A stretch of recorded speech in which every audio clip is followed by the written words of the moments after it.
Olá, oitavo ano, tudo bem com vocês? Bom, na aula de hoje a gente vai falar finalmente do segundo reinado. Na verdade, a gente já conversou na aula ao vivo, mas vou deixar um vídeo gravadinho aqui para vocês, para a gente utilizar aí para os nossos estudos e tudo mais. Nossa avaliação trimestral está chegando e a matéria é qual? Segundo reinado. Então vamos ficar ligado no que estava acontecendo nesse período, certo? A gente inicia aí falando das disputas políticas do início da década de 1840, né? O Dom Pedro II, a gente já sabe aí pelo golpe da maioridade, ele com 15 anos se tornou o imperador do Brasil e ele herda aí um governo com uma preocupação muito grande em relação à estabilidade da monarquia, né, e unidade territorial do Brasil. Então, quando ele se torna imperador, ele já vai enfrentar as disputas do que aconteceu no período regencial. A gente vai estudar aí os dois partidos que basicamente compunham aí o quadro do Império. Bom, os conservadores eles defendiam um governo centralizador, atendendo aí, né, os interesses dos membros da Câmara do Império e da elite da Corte do Rio de Janeiro. Eles queriam ali o poder centralizado, eles se beneficiavam com isso. Já os liberais defendiam uma autonomia política para as províncias, né, afastadas aí da corte, como Minas Gerais, Paraíba e Rio Grande do Sul. Ele achava que essas províncias que não estavam, né, que não era o Rio de Janeiro, que não era a corte, elas tinham que ter uma autonomia maior. Mas, se na teoria eles tinham diferença, na prática era muito parecido. Uma das frases mais conhecidas da historiografia, né, é que nada mais semelhante a um conservador do que um liberal no poder. E aí a pessoa pensa, mas não são dois partidos diferentes? São, mas na prática, no poder, quando eles estão lá, a defesa é a mesma. Essa questão de defender, né, de salvar essa ordem escravocrata, de querer uma unidade imperial, uma unidade territorial do Brasil, e todos os levantes que aconteceram desde o período regencial, alguns aí no início do segundo reinado, eles estão ameaçando essa ordem que esses partidos querem manter. Responsáveis pelo projeto de lei que antecipou a maioridade de Dom Pedro II, os liberais eles foram chamados pelo imperador, né, pelo novo imperador, para compor o primeiro ministério de seu governo. Mas os conservadores possuíam a maioria na Câmara dos Deputados, então a gente já vê aí que essa disputa, né, vai ficar muito difícil. Os liberais, então, eles solicitaram ao imperador que dissolvesse o parlamento e organizasse novas eleições. Então, a dificuldade era tanta, gente, que em 49 anos de governo, o Pedro II ele nomearia 37 conselhos de ministros diferentes, certo? E aí o que eu já falei, né, sobre a aproximação desse governo, a disputa entre liberais e conservadores, ela não tocava em alguns pontos, porque era incomum entre esses dois grupos, como a concentração de terras, né, a escravização, né, o voto censitário, tudo que beneficiava esses dois grupos. Então, eram pontos que concordavam, né, tanto conservadores quanto liberais, e porque esses dois grupos eram formados basicamente por proprietários de terra, negociantes de escravos, né, essa elite que governava o nosso país ali, né, que está ali junto com o imperador na política do nosso país. As eleições realizadas, né, em outubro de 1840 ficaram marcadas pelo uso da violência dos dois lados, né? Então, espancamentos, assassinatos de eleitores e adversários políticos, roubo de urna, corrupção, fraude eleitoral, tudo isso, né, problemas na contagem de votos e tudo mais. E tudo isso mostra aí o clima, né, nessa disputa por votos. Entretanto, os dois grupos, quando estavam no poder, não lutavam por direções tão diferentes assim. Toda essa violência, né, essas fraudes e tudo mais, fizeram com que essas eleições ficassem conhecidas como eleições do cacete. Então, em 1840, os liberais saíram vitoriosos, né, e os conservadores insatisfeitos exigiram aí que o imperador destituísse o gabinete liberal e convocasse novas eleições, certo? Os liberais eles reagiram organizando revoltas, né, em São Paulo, em Minas Gerais, que foram rapidamente sufocadas aí pelas tropas imperiais.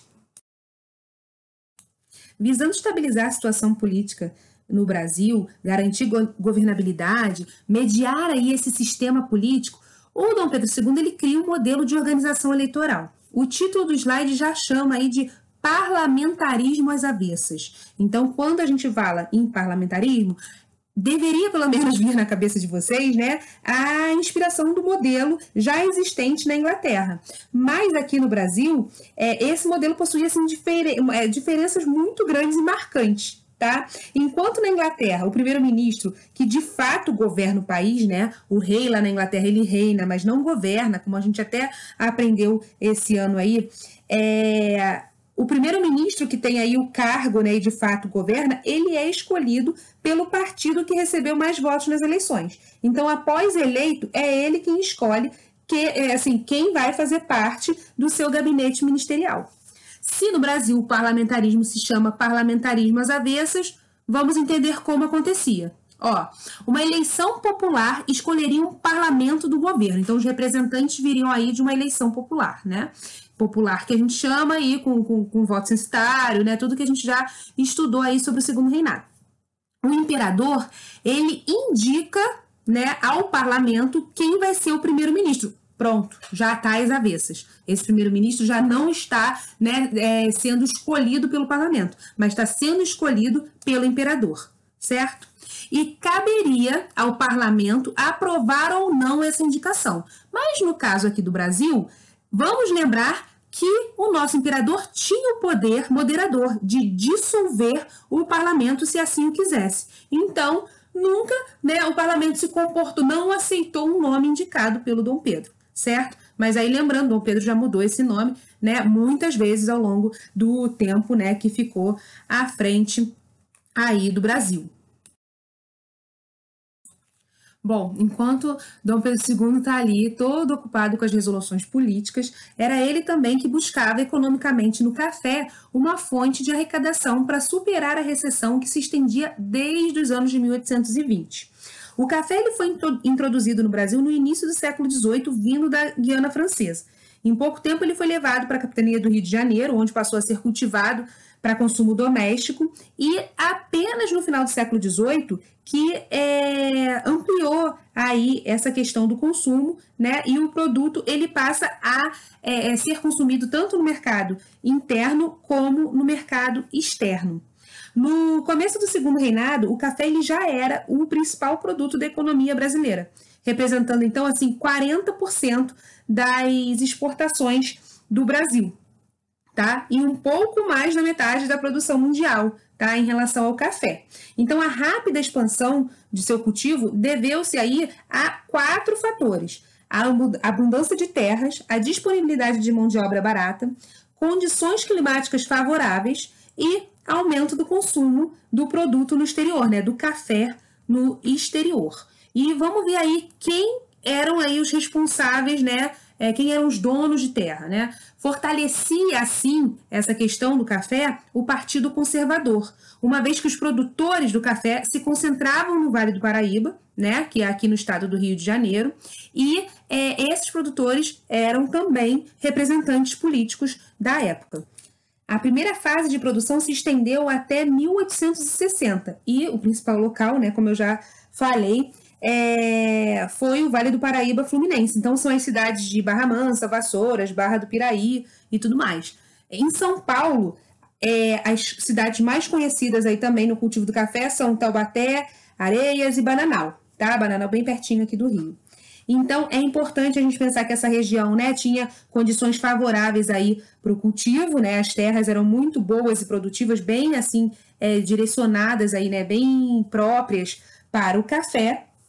E o cultivo do café no Vale do Paraíba seguiu aí um modelo adotado na agricultura de exportação no Nordeste, que a gente já tanto conversou, vocês já viram no 7º ano e tudo mais. Por quê? Porque era baseada na grande propriedade monocultora e na mão de obra escrava. Tá?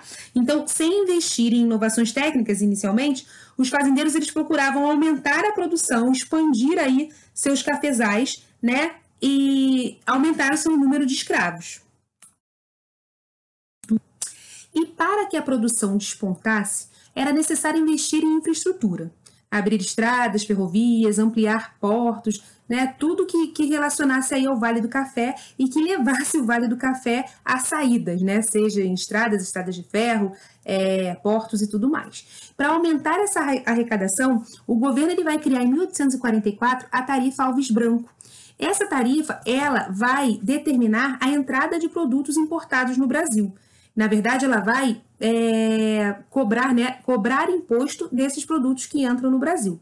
Então, as taxas elas vão para 30%, né, a mais, né, 30% de imposto sobre os produtos importados sem similar aqui no Brasil, ou seja, produtos que não eram fabricados aqui e vinham do exterior, eles entrariam com 30% de imposto, né, que teria que pagar nesse produto. E os produtos que tinham similares no Brasil, eles entrariam com um imposto de 60%. Isso vai deixar a Inglaterra bastante chateada.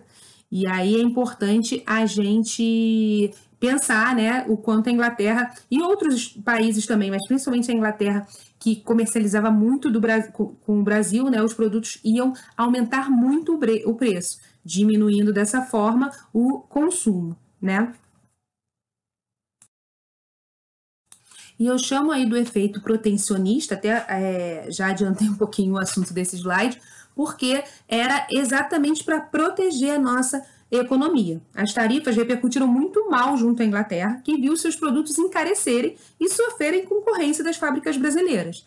Esse efeito protecionista daria início a um período de industrialização na corte, com o surgimento de fundições, estaleiros, olarias, manufaturas têxteis e etc. A resposta inglesa, né, a retaliação inglesa, viria aí com a Bill Aberdeen, uma lei britânica que determinava à Marinha que apreendesse todos os navios negreiros do Atlântico, impedindo assim o tráfico de escravos. Tá? Então foi um ato do Parlamento do Reino Unido, tá, que autorizava os ingleses a prender qualquer navio suspeito de transportar escravos no Oceano Atlântico. As perdas constantes e a ameaça de conflitos diplomáticos levaria, então, o governo imperial a decretar a Lei Eusébio de Queiroz, que ia extinguir o tráfico atlântico, né, assim, o tráfico de negros, né, da África para o Brasil. E isso vai gerar um impacto muito grande na nossa economia, que a gente vai estudar já já. Mas eu quero só falar para vocês que na próxima aula, né, a próxima aula que a gente vai ter, eu vou falar só sobre as leis abolicionistas. Então a gente vai voltar à Lei Eusébio de Queiroz para falar, né, uma por uma, tirar todas as nossas dúvidas, porque vale uma aula sobre isso.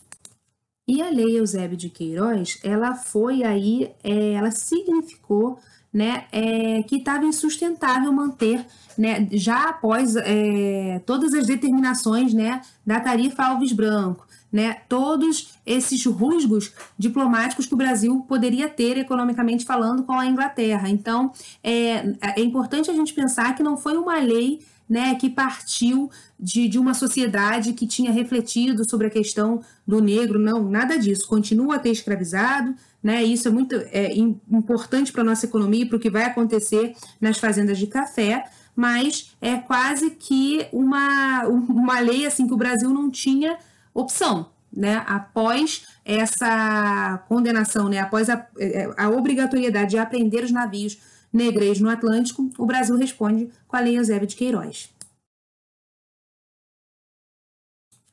O fim do tráfico de escravizados, no entanto, teve repercussão inesperada. Os traficantes, bem como os bancos que os financiavam no Rio de Janeiro, passaram a aplicar seu capital ocioso no investimento industrial. Ocorreu, assim, o incremento das indústrias, ferrovias, telégrafos e navegações. O maior beneficiário deste modelo seria o empresário Irineu Evangelista de Souza, mais conhecido como Barão de Mauá. A gente observa a partir então a modernização da cidade do Rio de Janeiro. Com os investimentos, Mauá abriria o seu primeiro estaleiro, construiria linhas férreas, barcas, iluminaria a cidade, ligaria o Rio de Janeiro ao sistema telegráfico europeu, entre outras medidas modernizadoras, certo? Mas com essa impossibilidade, né, de mão de obra vinda do continente africano, os cafeicultores e outros fazendeiros eles tiveram que recorrer ao tráfico interno e interprovincial. Como assim? Antes, eles compravam escravos da África, né, do continente africano, e vinham aí traficados nos navios negreiros que agora estavam proibidos. Então, sem escravizados poderem chegar ao Brasil, né, de fora do país, o tráfico acontecia dentro do país. Tá? As lavouras empobrecidas da cana-de-açúcar, que não era mais, né, o principal produto aí, exportador do Brasil,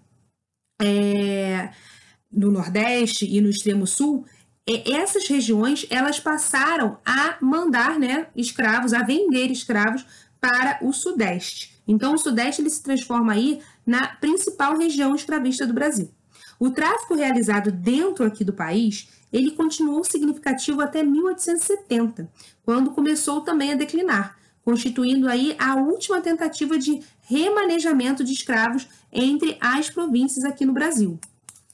Sem o abastecimento externo, com baixo crescimento vegetativo. O que é o crescimento vegetativo aí, gente? É a diferença entre a taxa de natalidade e a taxa de mortalidade. Com um número de escravizados insuficiente para atender à demanda da mão de obra cafeeira. O que acontece? É estimulada uma nova forma de mão de obra, que a gente vai ver no próximo slide qual é. Então, como a gente já vem conversando nos últimos slides, a opção de mão de obra encontrada vai ser a dos imigrantes, né, que vão ser incentivados a vir para o Brasil. O fim do tráfico, como já estamos tratando, né, deixou aí o acesso ao escravizado ainda mais caro. Então, esse alto custo fez com que vários produtores de médio, pequeno e médio porte, né, das regiões do Espírito Santo, São Paulo, né, região aí do Sudeste e um pouco do Sul também, eles não tinham mais condições de manter os escravizados, de comprar os escravizados que vinham das outras províncias aqui do Brasil. Então, eles passam a optar pelo custeio da vinda de imigrantes italianos e alemães para trabalhar na lavoura. Os imigrantes, eles eram contratados sob o sistema de parceria. Tinham a viagem paga pelo fazendeiro, que também assumia despesas da família até a primeira colheita. Após a venda do café, o colono entregava ao proprietário metade da produção, mais o correspondente a 6% de juros sobre as dívidas contraídas desde a viagem, ou seja, o pagamento dessa passagem, o pagamento do aluguel da residência dele aqui. Então, o sistema, porém, ele não teve muito sucesso e foi abandonado. Por quê? Porque era muito caro para esse imigrante, né? Não valia a pena receber o valor que ele recebia com tantos cortes, né, com tantos custos que eles tinham que pagar para o fazendeiro.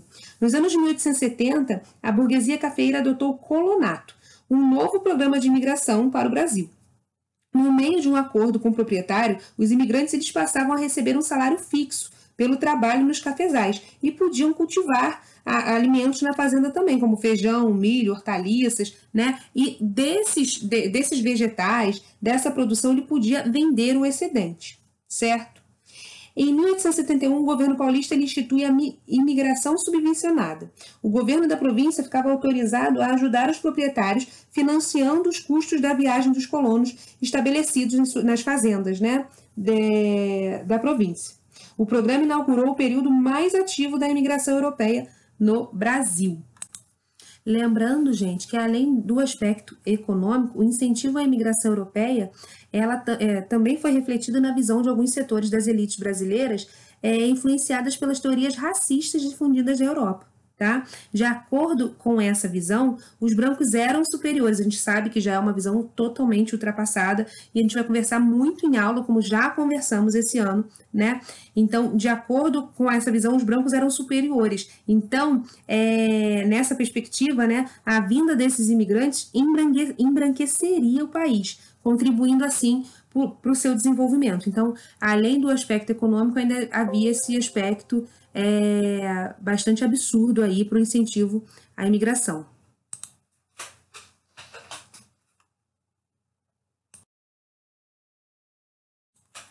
E em meio à vinda de imigrantes e ao aumento do número de libertos, a Câmara do Império aprovaria a Lei de Terras em 1850. Segundo essa lei, um registro de posse de terras no Brasil só poderia ser emitido por meio de compras. Os imigrantes que aqui chegavam não poderiam ocupar uma terra sem dono e produzir por conta própria. Isso, obviamente, estava salvaguardando o proprietário rural aqui do Brasil. No Brasil, desde o período colonial, as terras públicas elas poderiam ser obtidas por meio de doação da coroa, compra ou ocupação. Então, a lei de terras, ela muda essa regra, né? E passa a determinar que a compra seria o único meio de aquisição. Essa nova lei, ela previa, obviamente, né, o incentivo à chegada dos imigrantes europeus para trabalhar nas lavouras dos proprietários de terras brasileiros, né? Então, assim, o governo, ele ia garantir que eles trabalhassem, né? E eles também assumiriam os gastos com a vinda desses imigrantes, certo? Essa mudança, como já falei, atendia os interesses dos grandes proprietários rurais, porque dessa forma os trabalhadores imigrantes, os pobres, os negros libertos, eles dificilmente teriam recursos de comprar suas próprias terras. Então a vida toda eles trabalhariam aí, né, para um proprietário. O slide acaba aqui, mas a aula de Segundo Reinado não.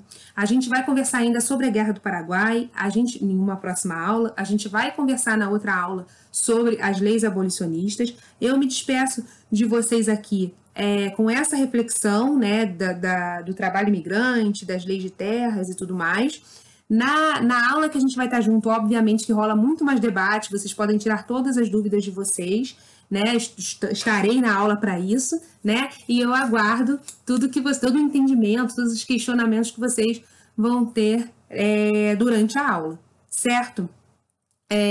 Amanhã é nossa aula de novo, tô gravando aqui na quinta-feira. Amanhã eu encontro vocês e deixo um beijo grande aqui. Qualquer dúvida, vocês mandem mensagem, falem comigo na aula. Vamos tirar todas as dúvidas, porque Segundo Reinado vai ser a matéria da nossa avaliação trimestral, tá bom?